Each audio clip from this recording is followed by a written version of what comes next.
साथियों नमस्कार, राम राम, जय जोहार। मैं रामानंद वर्मा एक बार पुनः आप सभी का स्वागत करता हूं हमारे इस ज्ञान स्वर संगम परिवार में, जहां पर आपको रोजाना हिंदू पंचांग, व्रत पर्व विवरण, संपूर्ण रामायण कथा के साथ साथ जीवन उपयोगी महत्वपूर्ण जानकारियां, इसके अलावा हिंदी और छत्तीसगढ़ी भाषा में बहुत ही सुंदर सुंदर रामायण भजन आप लोगों के लिए लेके आते हैं। और साथियों एक छोटी सी निवेदन है, अगर आप हमारे चैनल पे पहली बार विजिट कर रहे हैं और अभी तक आपने हमारे चैनल को सब्सक्राइब नहीं किया है तो सब्सक्राइब जरूर कर लेवे, साथ ही बेल आइकन भी प्रेस कर देवे, ताकि जब भी हमारी कोई नई वीडियो इस चैनल पर अपलोड हो उसका आपको नोटिफिकेशन पहले मिले, जिससे आप उस वीडियो का पहले और भरपूर फायदा उठा सके। साथ में वीडियो को लाइक और शेयर भी जरूर करें ताकि हमारा मनोबल बढ़ता रहेगा, जिससे हम आप लोगों के लिए रोजाना नए नए वीडियो लेके आते रहेंगे। श्री गुरु चरण सरोज रज निज मन मुकुर सुधारी, बरनौ रघुबर विमल जसु जो दायक फल चारी। बुद्धिहीन तनु जानिके सुमिरो पवन कुमार, बल बुद्धि विद्या देहु मुहि हरहु कलेश विकार, हरहु कलेश विकार। लखन श्री रामचंद्र की जय, उमापति महादेव की जय, पवन सुत हनुमान की जय, सद्गुरुदेव महाराज की जय, संत शिरोमणि गोस्वामी तुलसीदास की जय। संत समाज, श्रोता समाज, जैसे कि आप सभी जानते हैं कि हम रोजाना भगवान श्री रामचंद्र जी की जीवन गाथा, अमृत गाथा का श्रवण पान करते हैं और हमें बहुत खुशी होती है कि आप लोग हमारे साथ इस कथा का श्रवण पान करते हैं। तो सबसे पहले आप सभी को मेरा जय श्री राम, और मैं आप लोग का बहुत बहुत शुक्रगुजार हूं कि आप सभी हमारे साथ भगवान श्री रामचंद्र जी की कथा का भावपूर्ण श्रवण पान करते हैं। तो चलिए आज की कथा में प्रवेश करते हैं। अभी बालकांड का प्रथम सोपान का दोहा नंबर 9 तक का कथा पूरा हो चुका है, जो कि आप हमारी पुरानी वीडियो में देख सकते हैं, जिसके लिंक आपको इसी वीडियो के डिस्क्रिप्शन बॉक्स में मिल जाएगा। और आज की कथा शुरुआत होती है छंद से। तो चलिए कथा का श्रवण पाठ करते हैं। लखन श्री रामचंद्र की जय। मंगल करणी कली मल हरणी, तुलसी कथा रघुनाथ की, गति कूर कविता सरित की, जो सरित पावन पाथ की। प्रभु सुजस संगति बनिति, भली हो ही सृजन मन भवानी, भौअंग भूति मशान की, सुमरत सुवानी पावनी। बोली लखन श्री रामचंद्र की जय। गोस्वामी तुलसीदास छंद के माध्यम से कथा प्रारंभ करते हैं, और अभी जो कथा का जो भाव है कवि की विनम्रता दर्शाता है। तो चलिए सुनते हैं कथा।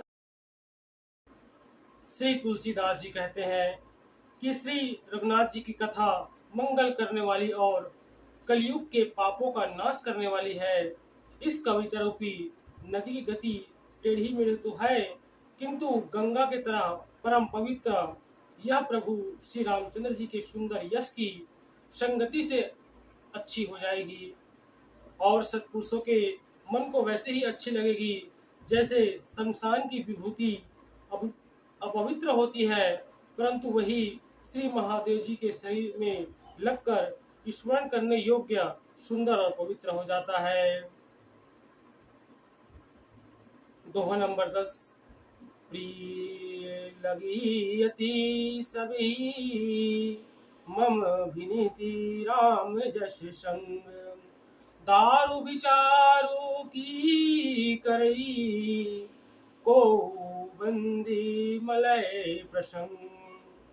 श्री रामचंद्र जी के यश के संग से मेरी यह कविता सबको प्यारी लगेगी, क्योंकि चंदन के निकटवर्ती काष्ठ का विचार कोई नहीं करता, और वह भी मलय के प्रसंग में वंदनीय माना जाता है। श्याम सुर भी पै बिसरती, गुनद करी सब पान। गिरा ग्राम्य श्री राम जस, गावही सुनी सुजान। लखन श्री रामचंद्र की जय। जैसे काली गौ का दूध लाभदायक समझकर लोग पीते हैं, ऐसे ही मेरी भाषा गंवारू तो है, परंतु श्री सीताराम जी के यश होने से ज्ञानी जन इसे गाएंगे और सुनेंगे। मणि मानिक मुक्ता छवि जैसी, अहि गिरी गज सिर सोहना तैसी।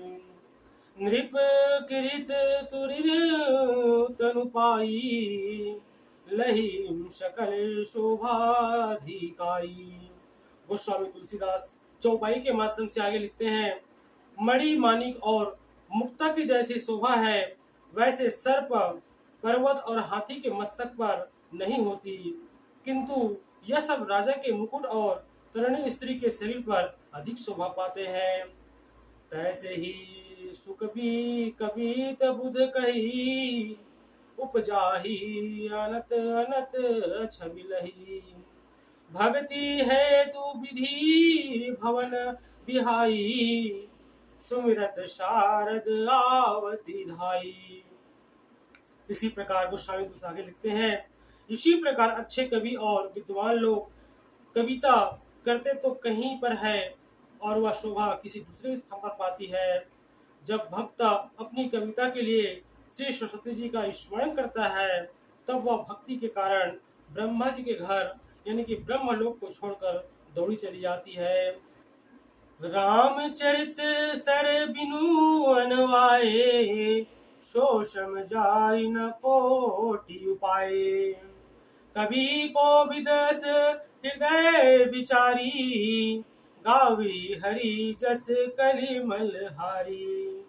गोस्वामी तुलसीदास चौपाई के माध्यम से आगे कथा लिखते हैं, तब बिना रामचरित रूपी सरोवर में स्नान कराए उनकी वह थकावट करोड़ों उपायों से भी दूर नहीं होती। ऐसा मन में विचार कर कवि और पंडित जन भगवान श्री हरि का गुणगान गाया करते हैं, जो कली के पापों को हरण करने वाला है। किन्हें प्राकृत जन गुण गाना, सिर धुनी गिरा लगत पछिताना। हृदय सिंधुमती शीप समाना, स्वाति शारद कही सुजाना। इस प्रकार गोस्वामी तुलसी आगे लिखते हैं, उस समय जब कोई प्राकृत मनुष्य का गुणगान करने लगते हैं, तब सरस्वती सिर धुनकर पछताने लगती है। विद्वान लोग कहते हैं कि बिना सरस्वती की कृपा के कविता की रचना नहीं होती, क्योंकि हृदय समुद्र है और उसमें बुद्धि सीप के समान है, और सरस्वती स्वाति नक्षत्र है। जो बरसैया बर बारी विचारू, होई कविता मुक्ताम निचारो। जब सरस्वती जी श्रेष्ठ विचार रूपी जल का वर्षा करती है, तब कविता रूपी सुंदर मोती उत्पन्न होते हैं। बोली लखन श्री रामचंद्र की जय। सुंदर समाज, आज की कथा यही तक है। जैसे कि आप सभी जानते हैं, हम रोजाना भगवान श्री रामचंद्र जी की एक दोहा और उससे जुड़ा हुआ चौपाई कहीं श्रवण पान करते हैं। फिर कल इसी टाइम मिलेंगे, अगले दोहा के साथ पूरी कथा का श्रवण पान करेंगे। अगर अभी तक आपने हमारी पुरानी जो वीडियो है भगवान श्री रामचंद्र जी की कथा का श्रवण पान किए हैं, अगर नहीं देखा है तो आप जाकर देख सकते हैं, इसी चैनल पर आपको मिल जाएगा। जय श्री राम।